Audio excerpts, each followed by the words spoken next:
Hi guys, welcome to my channel. Have you ever wondered how scientists determine whether different treatments or conditions significantly impact plant growth? Well, in today's video, we will be diving into a powerful statistical method, One-Way ANOVA, using real-world data on cowpea yield after applying beneficial microbial inoculants. We'll analyze whether different cowpea varieties produce significantly different yields. Okay, let's get started. So before we jump into the analysis, let's quickly understand what one-way ANOVA is. One-way ANOVA, or analysis of variance, is used to determine whether there are statistically significant differences between the means of 3 or more independent groups. In our case, we have 5 different cowpea varieties. We have variety U, V, W, X, and Y. So these are independent varieties, and the yields were recorded. The data was recorded as shown in the table. Okay, so we want to check whether the yield differs significantly based on variety after applying beneficial microbes. So the key assumptions for one-way ANOVA include: number 1, the data should be normally distributed, as this is. Number 2, the variance should be roughly equal. So before you dive into one-way ANOVA, you must first check if the variance of all these groups are at least close to each other, and then the observations should be independent. As you can see, these varieties were observed independently and the data recorded. And so now for one-way ANOVA, you know it is based on hypothesis testing. So you must first formulate your hypothesis. I guess you already have your hypothesis.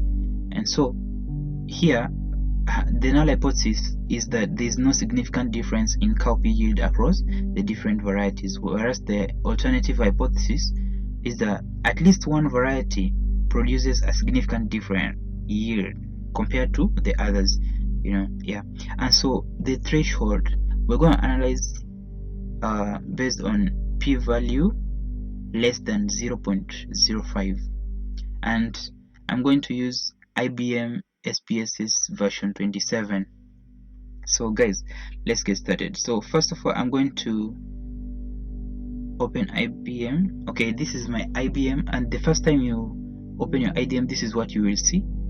And then, so first of all, you click variable view. Now here you define your variables.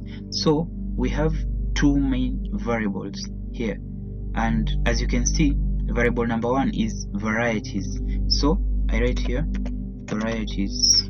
Okay, varieties. And then variable number 2, I have yield. So I write there yield. Okay, that's it. Then now I have to define my variables clearly. So varieties is a categorical variable, and we saw we have 5 different varieties. And then yield is a numerical variable. It's a continuous variable. Here, continuous variable, we can say scale. Yield is a scale variable, and this one is a nominal variable. Okay, good. Now here I have to label my varieties. I have to to label it, I say these are cowpea varieties.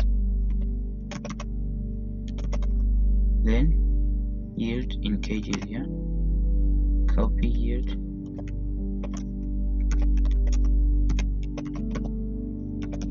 in kgs.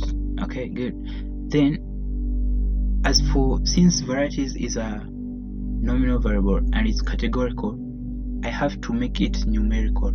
So to do that, I have to code it. Now give the various varieties some codes, especially I can use numbers. Now what I will do here, I'll give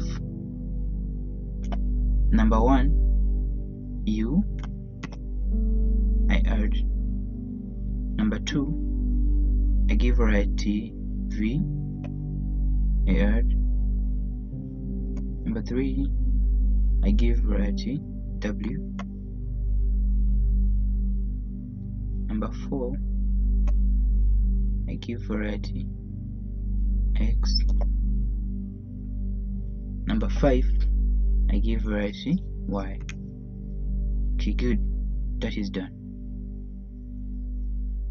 Since here I don't need decimals, so I'll just remove the decimal. I don't need decimals. I just want to deal with numbers with here. Yeah. So the reason why I gave these codes, these values, is because when you're doing one-way ANOVA, it requires numerical variables only. It won't take string variables or any other variables. So it requires numerical. Now here, after I've defined my variables, you come back to data view here. So we were here in variable view, now we come back to data view. What you do here, you have to make sure that you fill in your variables correctly, and since we are doing one-way ANOVA, we must make sure that each row represents a single observation.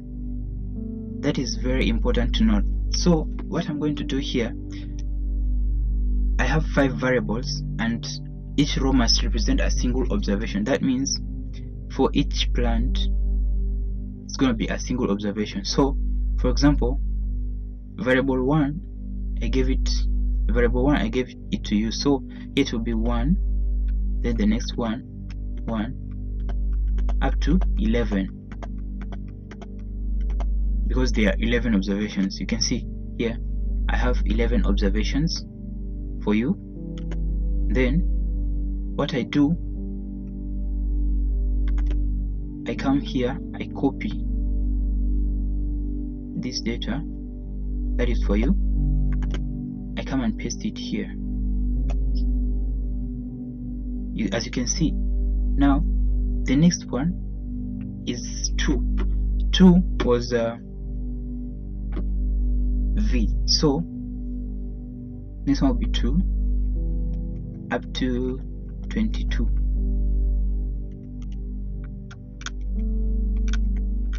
Yep. Then I come here, 2 represents V, so I come and copy this data for V. Now from here I paste it there. Yeah.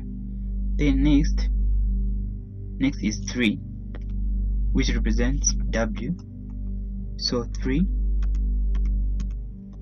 all the way to 33, because there are 11 observations. Then I come here, I copy for W represented by 3. Then I come here and paste it. Okay, the next one is 4, which represents X, so I put there 4. That means if this was string variable, I'll be putting XX instead of 4. Now 4 here makes it numerical, easy to analyze in ANOVA.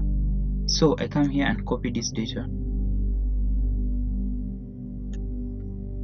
Okay, copy it, come and paste it there, and then I continue. Next is 5, which represents Y, so 5 goes all the way to 55, right? Then I come here, get my data, copy it, you Control C, copy, and then Control V, paste. Now as you can see, I've already defined my variables, and each row gets a single observation. You can see row number 1, single observation, like that. Yeah. Okay, so after you've defined your variables and you've filled in your input, what you do, you come here to analyze, and navigate to compare means, then all the way to one-way ANOVA. So when you click on one-way ANOVA, here we have 2 variables. One of them is independent and the other one is dependent. So the dependent variable is the cowpea yield. This is the dependent variable, so we'll put it in the dependent list. Now the cowpea's variety is not dependent, so it is independent. Now put it at the factor. Then what we do here, we come to post hoc. For post hoc, we only do Tukey's test, or we can do LST as well. Yes, and then here significant level below 0.05. Okay, great. For options, here we choose descriptives to get the mean and stuff, and then also homogeneity of variance. We can also do mean plot, and that's it.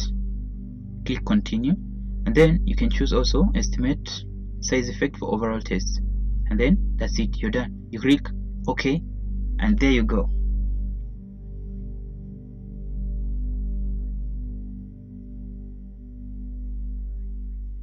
You have your results, and you see, for descriptive statistics, it shows mean yield and standard deviation for each variety. For homogeneity of variance as well, you can see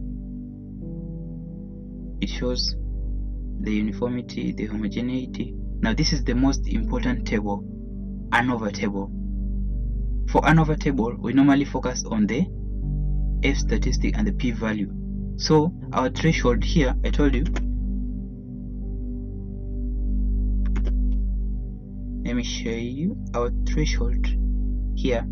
I said our threshold is p-value must be below 0.05, but you can see here my value is slightly higher. It is 0.55, so that is slightly higher than 0.05. That means my data is not statistically significant. That means the variety types, there's not any significant difference in cowpea yield based on variety types. So what I will do, based on my analysis here, I will reject the alternative hypothesis and accept the null hypothesis. So since we accepted the null hypothesis, there's no need to go further to post hoc tests, because now we are done. Like, we found out that there are no significant differences, and so that is it, guys. So you can do this. You can also export this to your Word file and compile it in your report. Thanks for watching.